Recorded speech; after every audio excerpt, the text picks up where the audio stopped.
This live stream brought to you by the Excelsior Citizen and these generous sponsors. Our Excelsior Springs Hospital, where better care is right in your backyard.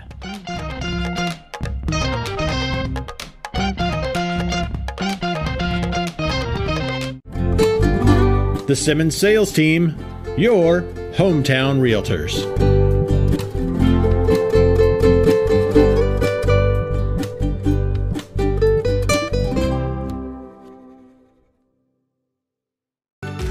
Whether we're talking about our dedication to preventing and restoring power outages, our pursuit of safety, or providing the best member experience possible, we are relentless in serving our communities. Find out how you can advertise with Excelsior Springs' #1 community resource. Visit ExcelsiorCitizen.com today.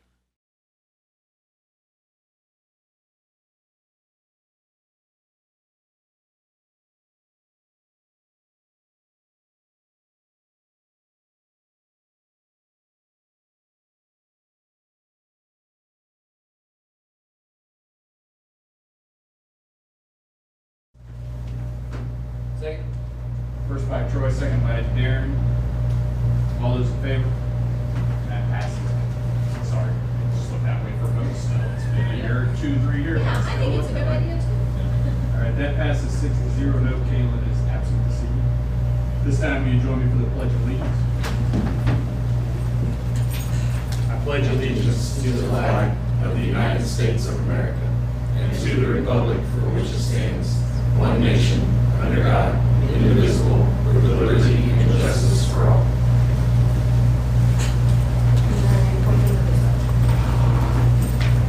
We're not done yet. Where you going? There's a kid thing on the table. She's already had enough. All right, so at this time, I entertain a motion to approve the consent agenda, please. So moved. First by Darren. Second by Jill. All those in favor? That passes 6-0. Right along. It'll be a long one tonight. Recognition, Dr. Boyle. But please, the board, I'd like to share the classified employee recognition recipients for the month of August, really for the summer. So Ms. Kim Hightower, Audra Edwards, and Deanne Baird from Central Office, our secretaries of Curriculum Instruction, HR, and Payroll. So we would like to extend our heartfelt congratulations to these 3 wonderful women for their exceptional work and the successful implementation of our new human resources platforms. We're turning everything over to Frontline and going away from some other things. So there's one login for everyone, one system to check, and so we're really excited about it. But it's been a lot of training for these 3 and a lot of back and forth, and we have 2 weekly webinars that we go through and then work with Frontline. So we're really excited about the transition. They've done a lot of work on the back end, so I just wanted to thank them. We're continuing to learn. Staff seems to be really excited about the change, and it's all because of the hard work that these 3 women have put in. So I wanted to recognize them. We recognized them in the office this week. They did not want to come in tonight, so I told them they could have a 5-minute speech, but they didn't want it. But I want to recognize Deanne, Kim, and Audra for all their hard work this summer and getting this ready. So congratulations.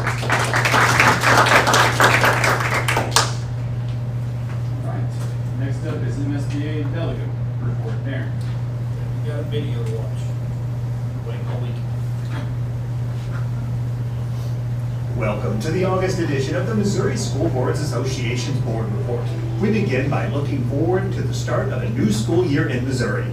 Our public schools will start the new year this month with great anticipation, but in an environment that continues to be challenging. One of these challenges is the growing influence of artificial intelligence in education. AI technology is rapidly transforming the way students learn, teachers instruct, and schools operate. To help with understanding these issues, MSBA has launched the AI Toolkit for K-12 Education. Mark Henderson, MSBA's Director of Digital Initiatives, created the toolkit and explains its intent. This is a 60-plus page guide, comprehensive guide to all things regarding AI in the educational world. We have sections about understanding AI, very intro basics for anyone who doesn't know much about it.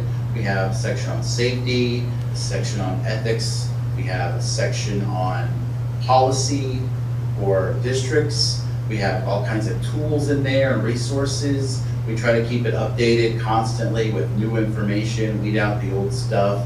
So this is an active living document that you can go to and reference constantly. In addition to the toolkit, MSBA is holding an AI in Education Symposium Thursday, October 17th in Kansas City. Mark says the event has something for everyone, regardless of your AI expertise or experience level. Education is going to be impacted in huge ways by AI. It already is in so many different ways. So we don't have time to waste before we dive into this. Districts need to take it seriously now. They need to look into it. They need to set policies in place, have discussions on what they're going to allow and not allow. On Thursday, October 17th, the day before annual conference kicks off, we're going to have an AI in Education Symposium. And this is all about diving into those important topics regarding AI. And it's open to superintendents, board members, IT professionals, librarians, teachers. We're going to have topics that address all the important things that these folks need to know. And we're going to have keynote speakers brought in. We're going to have concurrent sessions so you can really focus on the topics that you want to talk about. And then that important Q&A time at the end so that you'll be able to decide how this impacts your district and help sort of develop plans and questions to customize it to your needs. In addition to the AI in Education Symposium, registration is now open for the 2024 MSBA Annual Conference in cooperation with the Missouri Association of School Administrators and the Missouri Association of School Business Officials, to be held October 17th through the 19th in Kansas City. The event will once again feature numerous breakout sessions and workshops, many presented by school leaders from districts throughout the state, the Education Expo, and another great lineup of general session speakers. And nominations for the Carnegie Award Excellence in Advocacy Award are being accepted now through September 6th. The award is presented to a local board member who excels at advocating for public education. Visit the MSBA website for more information. Lastly, on July 17th, Mike Reed, the esteemed leader of MSBA's advocacy department, passed away, leaving behind a remarkable legacy of dedication and service to public education and the children of Missouri. Mike Reed was a towering figure in the realm of education advocacy, known at the Capitol and throughout the state for his relentless work on behalf of public school children. In addition to his tireless advocacy for public schools, Mike wholeheartedly believed in the power of school board members and was constantly appreciative of their service, advocacy, and leadership. You are our best advocates that we have. And I appreciate all of the hard work that our members do in letting representatives know how their actions in Jefferson City affect the students. Children are the backbone of this country, and if we're going to grow, we have to do what's best for kids in the state of Missouri. The most important and the best lobbying effects that we have are our members who are elected officials talking to members of the General Assembly who are also elected officials. We represent boards, and who do boards represent? Boards represent the taxpayers and making sure that the children of the state of Missouri get a proper education. You are the stewards of the taxpayers' money and also the stewards of their children's education, to which we appreciate. Mike Reed, thanks for being with us and thanks for all your good work and lobbying on behalf of public education in Jefferson. It's fun because, you know, in the end, we work for the kids and we work for a very good group of elected officials, and it's enjoyable.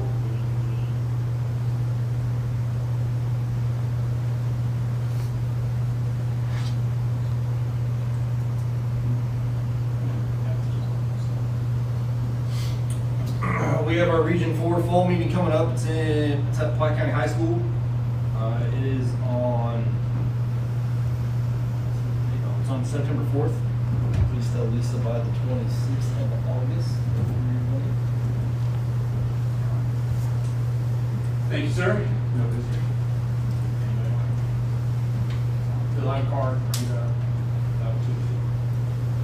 Next up is the discussion items. First up is approval of the Schneider Electric change order. Dr. Thomas. Did you want to speak on this? Or did you want Take it away if you'd like. So Hannah's here from Schneider Electric to present this. So we've done a number of projects with Schneider Electric and we qualified for this 179D funding. Dr. Goldar and I call it Coles Cash. So we've got basically $147 of Coles Cash to spend on a project. We found an Elkhorn project, so if we were able to update all of the existing control systems for the HVAC, it would actually match up with all the other buildings in the district, sans Cornerstone, but all the other buildings. So put Elkhorn in with the rest of the district, it's one less thing for our maintenance to do.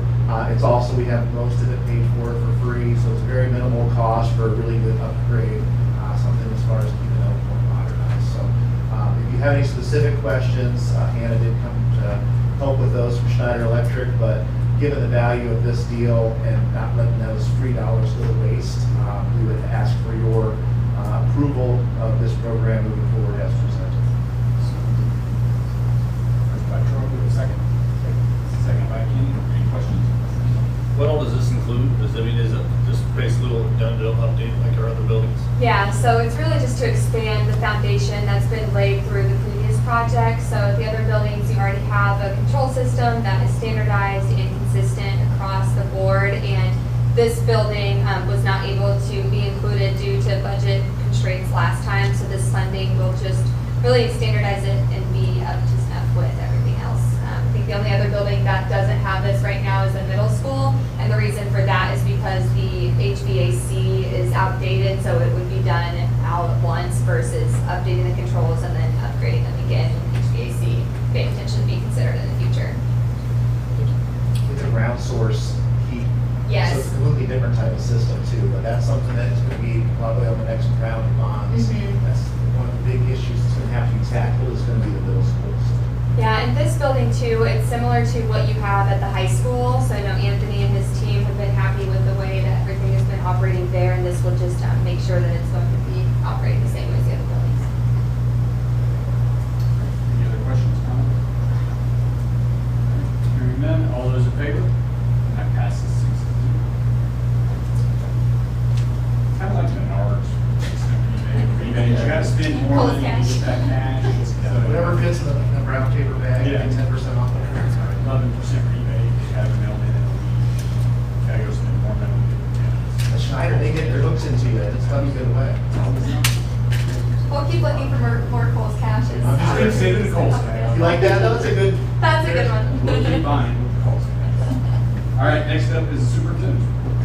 Sir, I'd like to start, I wanted to let you guys know that actually I was selected to present at this year's MSBA conference, so I'm going to be presenting one of the concurrent sessions. So if you're able to make it to MSBA this year, come by and see what all the great things I'm going to talk about, all things Excelsior Springs. So I'm excited about the opportunity. I tried for this last year on the legal front, but we're going to do a session called Community Collaboration. So if you guys want to have plans and do those types of things, I probably won't be able to help you. I'm going to be busy down there, but we can arrange something else to help you or something like that, so just let us know. The first thing I wanted to update on, it's not on the report, but it's relevant, and that is we did have some mold at the trailers for Lewis, as well as the ECC building. We were made aware of this about 2 weeks ago. We had to scramble to try to find a company that could come in on the spot and get all that taken out, cleaned out, air tested, quality report, all that kind of stuff. I do know that they have completed all of their cleaning. They have sent off for labs. We're supposed to get those back either tonight or tomorrow morning. We've already communicated with staff that they probably won't be able to get until Thursday. We're still sticking with that. We have every reason to believe that the air quality report is going to come back okay. If it doesn't, then we'll deal with that when it happens. But the bid came in originally to redo everything was pretty high. We scaled back on some things and just tried to focus on what do we need to do to make sure this is safe for kids and staff. The quote came in at $644,000. We've been working with them to try to pare that cost down as much as we can. So there's some efficiencies and other things they were able to do. They did bring in, you have to realize this is ServPro, who's the provider for us on this, and they brought in 30 people from out of state. So they had people literally drive here for 6 hours and then start working as soon as they got here. And they've been working 2 shifts, 2 12-hour shifts, so it's an AM and PM shift. They were 24/7 over the last week to get that place ready. So if you've seen a bunch of green trucks around the ECC, that's the reason why. We anticipate and fully expect a clean air report. They went through everything. And we also had worked, we don't own the trailers, but we did have our construction partners had their HVAC go through and clean everything, ducts and all that, and then we also had Servpro go through those anyway. Even though we don't own those, we still own the kids and the teachers that are going to be in there, so we took a little extra step to make sure they were ready to go. So there's definitely expense to that. It's not uncommon to have some mold appear over the summer. We've had this a lot in the PAC in the past, and I just want to go over quickly what some of the things are that lead to this. So anytime you don't have a building that's occupied, there's a greater opportunity for this to happen because the air conditioners are so big and so strong in these schools that oftentimes the building will stay cool. It doesn't run very often, so it doesn't cycle the air very much. Sometimes we actually have to turn the heat on in buildings so it'll run the air conditioner more. Okay, it's not okay. Everybody thinks if you just keep pushing down on it, it's gonna work harder. No, it blows the same amount of air either way. It just cuts out when it gets to a certain level, right? So we're going to work on some things as far as how do we fine tune the HVAC in that system. Also, now that it's occupied, once we get rid of the trailers, I think that'll be a big help to us as well. But it's something we're probably going to. Districts have some issue. This just happened to come right before school was going to start, which is inopportune. And because of the timeline is why it's so expensive. It wouldn't have been near this expensive if this would have happened back in June and we had a couple months to take care of it. It would have been a lot cheaper. But I didn't see any alternative, and to me the money wasn't the issue. We had to have it saved for the start of school period. So I hope that's going to come in a little bit less, but worst case scenario, it's going to be a significant expense that we did not plan for or budget for. So we've already figured out a way to pay for it. It's going to be taken care of. All that's not going to be an issue, but it's to make us tight in some areas. So there's going to be a few areas people asked for a couple things this year. They may get told no. You got any of that cold cash left? Yeah, cold cash. We already spent Cole's cash. The wheels are already turning. Yeah. But yeah, it's just, that's why we have reserve. That's why we plan for these things. Sometimes things happen, and here it did. And we're going to get it cleaned up, ready to go for school. And knock on wood, we don't have this problem next summer. Doc, is there some kind of antifungal that can be put down for summer? Does anybody do anything like that? I don't know that it matters because as long as mold starts in one place, the HVAC can carry the spores throughout the whole building. So yes, you can do all those things, but there's no guarantee. Nobody's going to guarantee it never happens again. No guarantee it won't come back. But what we need is people in the buildings to make sure they're reporting those. So that's going to be part of it too. Is if staff see anything, have a concern about anything, they just need to report that right away. We'll have somebody come out and look at it, make sure everything's safe and good to go. If it's not, then we'll take whatever steps we have to make it that way. So that has been a really big undertaking the week before school starts, I'll tell you that. But I feel very confident that everything's going to go just fine. So it's like you've got the triangle, right? You can pick two, you can't have all three. We picked safe and timely, and we lost on the money. So that's how it goes. But, any questions about that? Did I hit everything? I have one question, which is, do you think that there was an opportunity for us to have caught it with our janitorial staff that is a 12-month contract, our principal or admin staff that are 12-month contract? And do you think there was an opportunity for us to catch it and we just missed it, or probably not, and we're just going to try to be more proactive in the future? I don't think so. I think because a lot of times what they'll do is they'll pool them together and they'll go around to different buildings and try to do some really deep cleans and really work on floors and help move furniture and things. So there's always going to be some time when they're not occupied. But then again, so much depends on the weather and the dew point and the moisture, and so it just happened at a time that they weren't there to see it. They did catch it when they came back, and that's what started all this. But they just didn't happen to hit it right at the very beginning. What do you do, right? So doesn't it just kind of bloom over a day or two a lot of times? Yeah, it happens usually over about 4 to 5 days, but you probably wouldn't see it or notice it for the first 2 or 3, and then by the time you do, it's kind of too late. Yeah. So especially when you have one HVAC system blowing the same air throughout the whole building, those filters get clogged up pretty quick when you have those spores, and then some always get through. It's never 100%. Does that help? Yeah. Okay. Let's see, we've got that and that. So first thing I want to start with, if we go to that next page, you're going to make me do it, aren't you, Leroy? No, I got it. Okay. So I've had a chance to pull our budget numbers from the end of the year. So these are estimated assessed valuations coming for this upcoming school year. The tax rate hearing is going to be next month. We'll talk about that in a little bit. But I wanted to kind of show you what our assessed valuation has done on our preliminary numbers. If you notice, it's gone up about $600,000. That's not very much in a given year. It's not an assessment year. So next year we would anticipate quite a bit more growth than that. But that kind of gives us an idea of that where we're at budget-wise is probably where we need to stay, because we haven't really seen a substantial change in assessed valuation. What's important to see are where our ending balances were. If you've heard me before when we talk about budget, I always focus on this operating budget, right? Leroy, give me one. There we go. This number right here is $9.5 million. I'm always hoping to see $8 million in there. Okay, $8 million puts us at 20% reserve. Okay, just for simple math, we'll go with that. So we got a couple late checks in the last week of the fiscal year, and so that bumped our numbers up here in our operating. So that's a really good sign for us. On the negative side, 600 of that's now gone. Right to pay for them.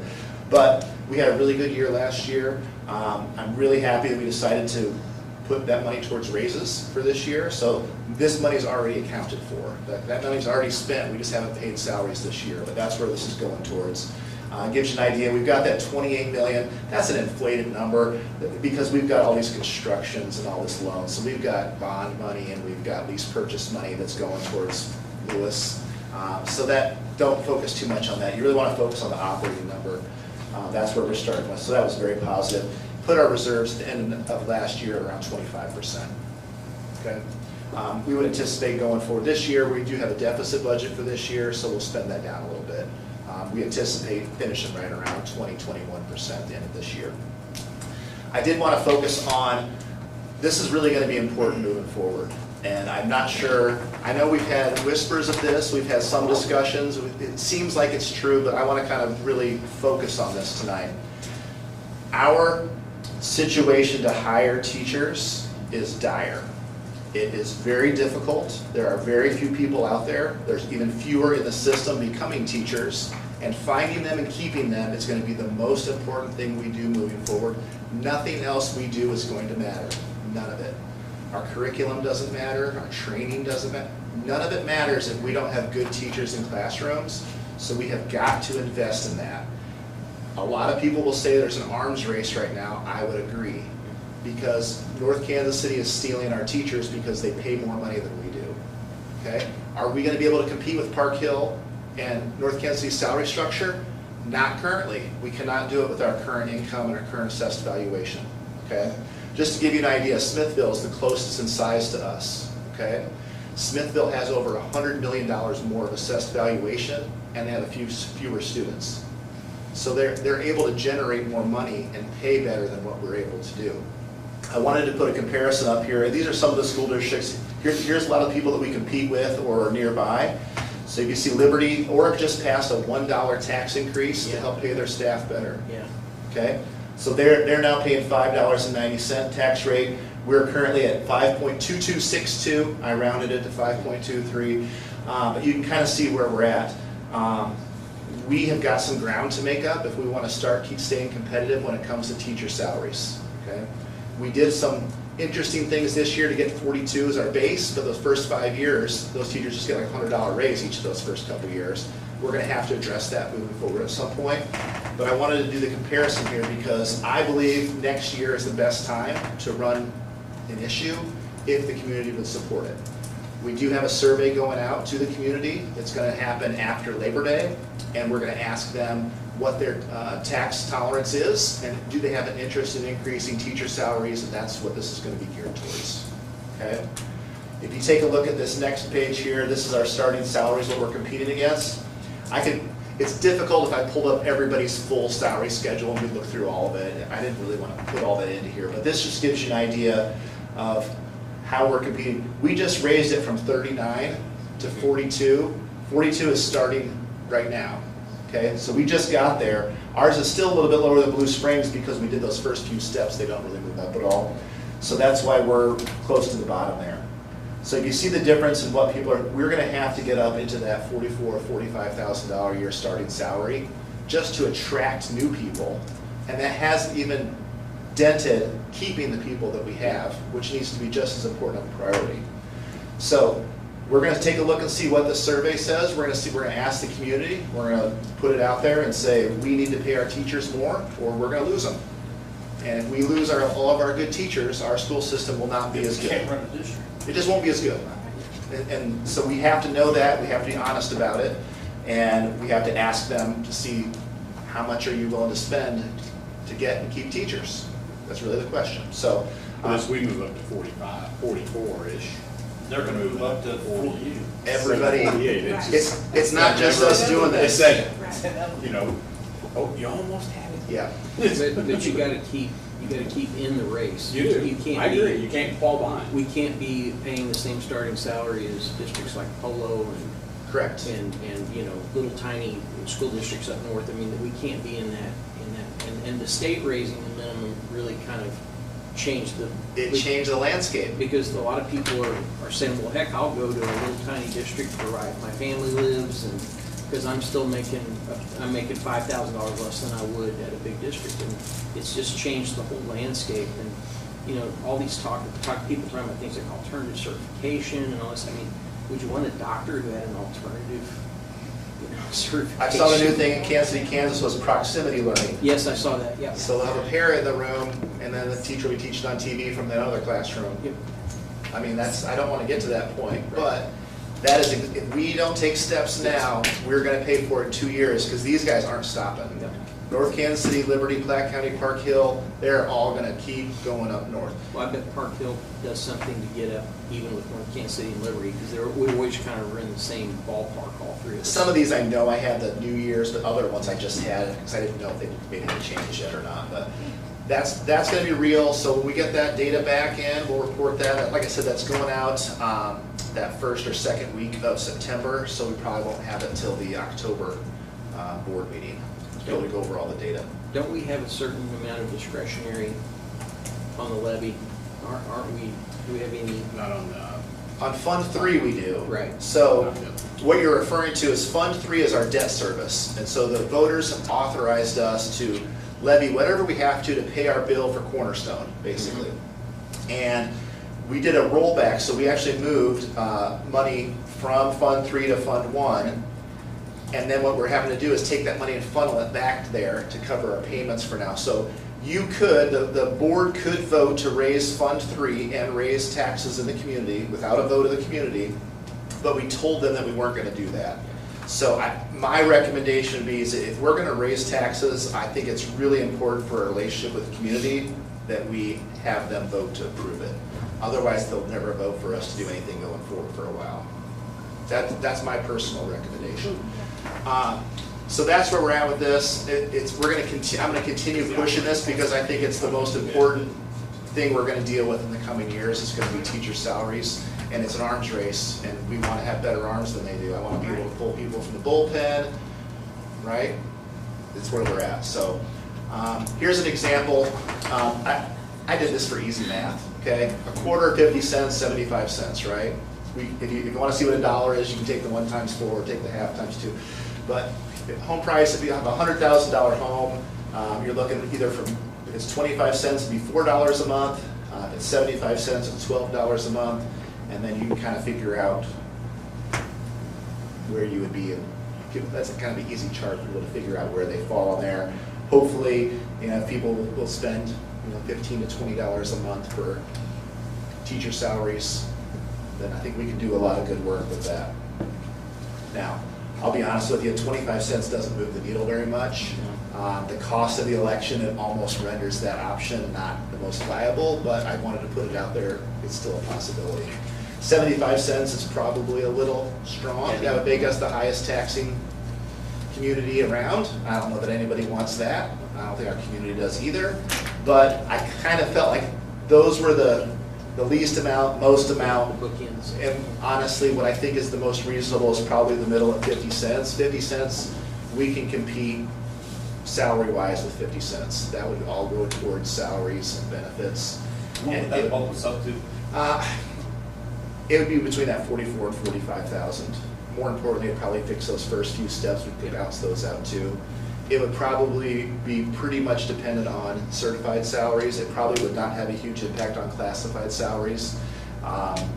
but we could always discuss that too. We could always shave some of it off and put it towards classified, but honestly, classified isn't where we have the biggest issue right now. We're not losing classified people to other districts, right? We're losing certified people to other districts. That's where our fight is right now, but it's certainly something we want to address if we had to. And would you anticipate the bond issue being, or the tax rate increase being written in such a way that clearly all the money goes to salaries and benefits? I would not. You never want to hamstring yourself like that because you don't know what's going to come up, but it definitely would go towards certified salaries more than anything. The other thing it would do is, since it's a reassessment year too, you would actually set the tax rate, and so then you wouldn't be beholden to rolling back or Hancock amendments or any of those types of issues. They wouldn't the apply. Hancock thing, I don't think very many people who aren't in education understand how limiting that is for school districts. Right, so basically, even if our assessed valuation jumps up a whole bunch, you only get to claim CPI. So consumer price index, let's say that's at 3, but your assessed valuation went up 6%, you only get the 3%. So you roll your tax levy back down so that you only get that part. If you're able to set the rate like we would here, we would have the language in there that would actually set it. You want the whole 6 because you want the entire assessed valuation that you have. So there's some things we can do with that, but this kind of gives you a visual of what it is I'm talking about and what impact it would have. I think this is helpful for people to see something like this, an example or a sample of it. And I know people have access if they go to like board docs after our meetings and stuff, but the general public does not do that. Right. So how can we get this type of information out to them first, without saying it's exactly this? But right. Here's an example of what it could look like. Because when I see this, that's a no-brainer to me. I can cut back on something else so Right. my kids have a good education. I mean, Right. I think the important thing is right now we're still trying to determine what the viability is and what the support is in the community. So I probably wouldn't start on this until we got closer to an election where we actually informed people of, hey, here's exactly the impact it will have on you specifically. But this is all just kind of building up. What I'm trying to do is let you guys know that this is coming and you're probably gonna have questions on it. People will probably be curious about it. So I'm trying to arm you guys with as much information you can so you can respond to them. yeah. It would be in April if we go, yes. So first things first, let's see whether the community agrees with us or doesn't agree with us. If they say, we don't support this no matter what, why go to an election? Because elections cost money. So there's no reason to spend the money on an election if nobody really wants it. If they come back and say, hey, we understand we haven't done a tax for teachers in a long time and we'd love to support this one, then we'll start getting into the nitty gritty and getting this out, and we will make it available to everybody. Yeah. Okay. Definitely. All right. Can you tell us who is going to be executing the survey, and then how are you guys formulating the questions for the survey, and then would we have an opportunity to see those before they go out as well? You would not be able to see them before they go out because I've already finalized them, to be honest with you. So Excellence K-12 is the company we've partnered with the last few years. It's the same survey we do every fall. It's actually a community survey. And what we do is we just include questions that are specifically geared towards these possible increases. It's done in a way so it's not where there's 50 questions and everybody answers 50 questions. So it's actually a dynamic survey. So when you go into it, it'll ask you and say, hey, would you support a tax issue at this rate that would cost you X amount of money, and blah, and it'll say strongly support, support, don't support, strongly oppose, or don't know, okay? And depending on which answer they have, it jumps them to another question or skips ahead. But you're welcome to see that. You guys, I'm going to bring the survey to you. They'll have all the questions and all the results, and we have that in October. And when was the last time we had a tax increase that went specific to teacher salary? I don't know of one in the last 11 years. Not the last 11 years. Just don't know that the community right away separates the two of like what they have voted in and then what they haven't, and so just making sure that we're helping them to understand that. That's what tax increase even on the bond. We haven't had a tax increase as long as I've been here. That bond's been high. Both elementary schools were built with no tax increase. Right. And the Elkhorn renovations. And we haven't had a tax increase since we built the ECC, have we? No. Maybe the PAC. Yeah, the PAC and then the state. Not ECC, the PAC. Maybe the middle school Yeah. could have been the last one, maybe, so you're talking 30 years ago? 30 years, yeah. Now, there's a difference. What I think what you're referring to, and correct me if I'm wrong, is there's different funding for a building, right? So if I go and sell bonds to build a building, that's in my debt service. None of that money can be used towards people. It legally cannot be used for that. It legally can only be used for building purposes. So if people could say, well, instead of building that new building, why don't you just pay your people better, right? I've heard these things. And I'd say, well, that'd be great, except I can't use any of that money on people or I'm gonna get arrested. And I don't wanna go to jail, right? So it's important that people know there's two different types of funding that come in, and that's just not available. It's not even an option, so I'm sorry if people don't understand it, but I'll try to explain that to them. But it's just apples and oranges. So the only way we can do it is either we cut back from somewhere else and we cut things. We have fewer employees, right? So we can cut staff, which would cut programs and opportunities for kids. We can knowingly do that in order to create money to then pay the rest of the people more. So we either have to cut services for kids or ask people to work more. See where I'm going with this? Already asking them to work more. Correct. But there's only so many levers we have to push, right? So we either have to eliminate staff and then repurpose their salaries into everyone else's for raises. Programs, God forbid. Or programs have to get cut for kids, or you have to have a tax raise. There's no other way. You either cut something else to pull the money over. Our assessed valuation we haven't had a tremendous growth here. Like some communities have crazy growth, their assessed valuation goes through the roof. That's not us. We've been on a very steady, consistent kind of slow climb. And that's just really been in the last 4 years. Yeah. Before that, it was like non-existent. 2 building permits a year, you know, So anyway, I want to bring it up because I think it's a dire situation. I think it's probably the #1 issue for us to address moving forward. Now that we have a lot of our buildings updated and we've got all new elementaries basically, we still have some work to do on that. Middle school is going to need some work moving forward. The high school still has some aging areas. The ECC is still the original, it's Westview still, right, but part of it. There's still some work to be done out there, but the lion's share of it's been handled. Going forward, we want to maintain everything really well, but it's going to be staffing. It's where it is. So we'll see what they say. Empty buildings don't teach kids. No, the worst thing we can do is lose a bunch of really good staff that we've just trained. We've got a lot of really good things going on right now, and I really feel like we're on the precipice of some huge growth. But we're never going to be able to get there if we're turning over our staff and having to retrain people every year. We're never going to get ahead and reap the benefits of that. So I just want to make my case for why I think it's so important, and I just wanted to emphasize that here. We're investing time and energy on the survey. So the way the survey works, it's actually a phone call survey. So it's done through Market Research Associates in Kansas City. They'll actually call. And they actually do it by demographics, so they'll split it up. They'll say, are you east or west of 69 Highway? Or are you in Clay County or Ray County, right? So if you're in Ray County, we know that's Elkhorn. If you're in Clay County, but you're south of 69, it'll say south and east. Well, we know that's Lewis. We know the other one's Cornerstone, and we can kind of see, do people in different areas support it differently? Like maybe Elkhorn supports it 100%, but Lewis doesn't, or vice versa. So we're going to look for all those things and figure out, do people understand what we're asking? And are they willing to support it? And if so, we'll try to move forward to it. We'll bring that to you guys for your consideration. How's that going to be framed up? Like if they're doing all that just by phone call wise, isn't that kind of a gamble for us if it's not framed up right? And we're just surprising the community with this? No, because we're going to communicate that out too. So we're going to have information out there that says these phone calls are coming. What we also do is we also put information out that says, if you don't receive this phone call, right, and you still want to give input, we still want to hear from you. So then we also do online surveys that match the one that's over the phone. The reason the one over the phone is so important is because it's statistically accurate.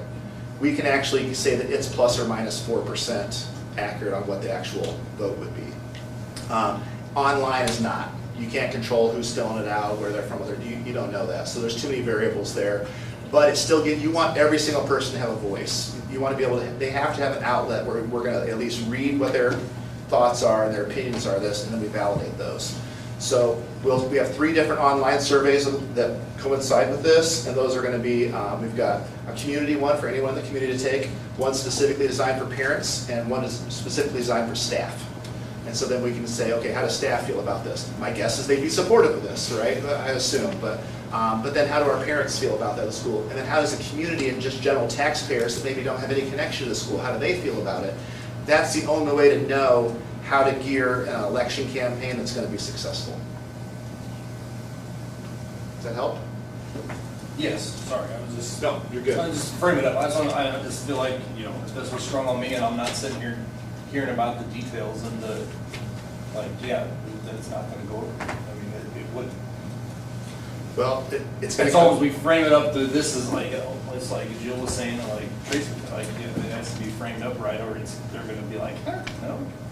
And that's certainly their option, right? Right. So we've got to We do a don't good want job. that, but, Our job is to communicate, all right? We can't tell people how to vote. I can't encourage people to vote yes or no on it. What I can do is inform them of why we're asking, what the amount means, how much it'll cost them, and what that would mean to your average teacher in the classroom. So if we can give them that information, then they have to make that their own conscious and vote what they think is most important for them and their family.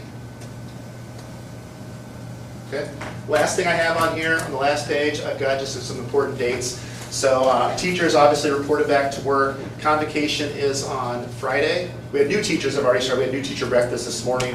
Everybody else is that tomorrow? Thursday? Thursday. Gosh, I can keep them all straight.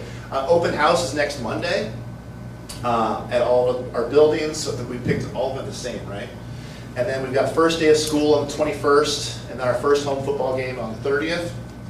We do have some of the landscaping going on at the football stadium that's going to get done the week after Labor Day. So we're going to try to finish more of that south wall with some landscaping. It should turn out great, but we're looking forward to a great start to our school year, and we've got a lot of great staff who've been working really hard to pull this off, and it's go time, so we're getting ready to go. What times, can you refresh everybody's mind for convocation start times? Convocation breakfast starts at 7:30, and then we actually start the activities at 8:30. Is it 8:30 or do we move it up a little? 8:30. High school. It's at the high school for breakfast in the commons area, and then in the PAC for the ceremony and pomp and circumstance and everything that goes with it. And a guest speaker this year. Come listen to me. I mean, they got big shoes to fill. Yes, we actually got Bob Dylan to come for us. I don't know if that's bigger than Melissa Miller. I'm saying. I'm still speaking this. Yeah, so but we do have a speaker. So we'll be able to understand. Well, I hope so. We're gonna find out.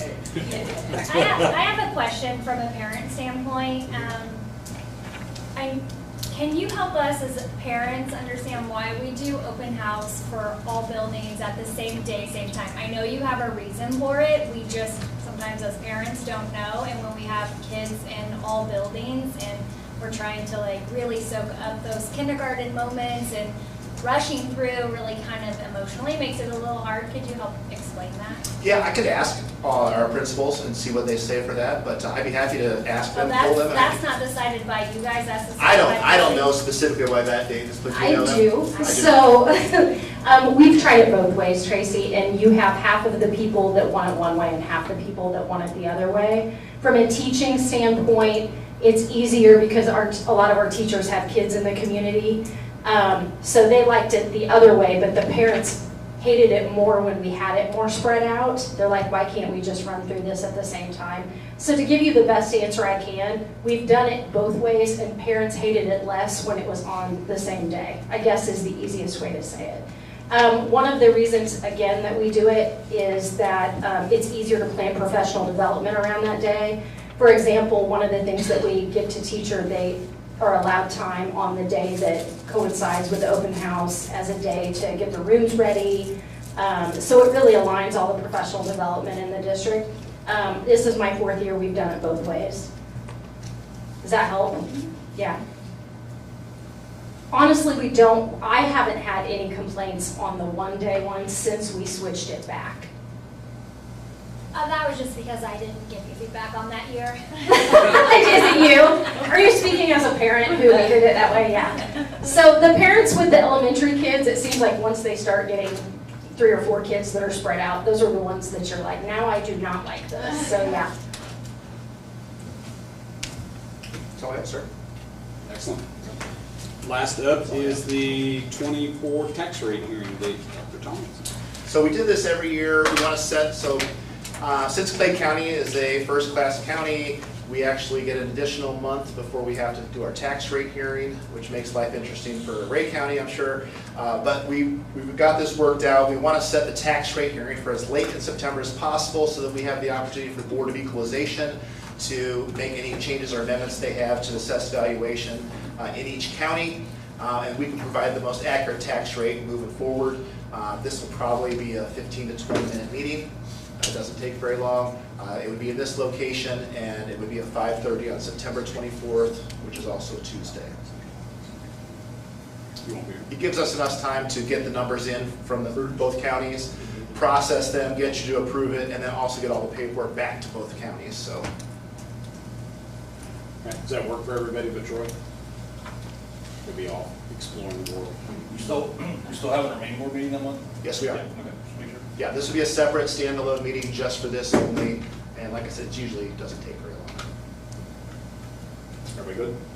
All right, entertain a motion to set the tax rate hearing for September 24th, 2024, the boardroom at 5:30 p.m. So moved. First by Darren, Second? second by Jill. All those in favor? And that passes 6-0.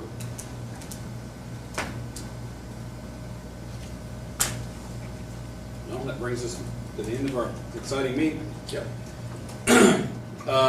I want to offer the board's congratulations to Dr. Willimore. He has signed up and ready to go. He's going to take Dr. Tomlinson's spot, who retired last month, for the 25 and 28 school year as our superintendent. So. Yay! Out. It's a 3-year term. 3 year. Thank you, guys.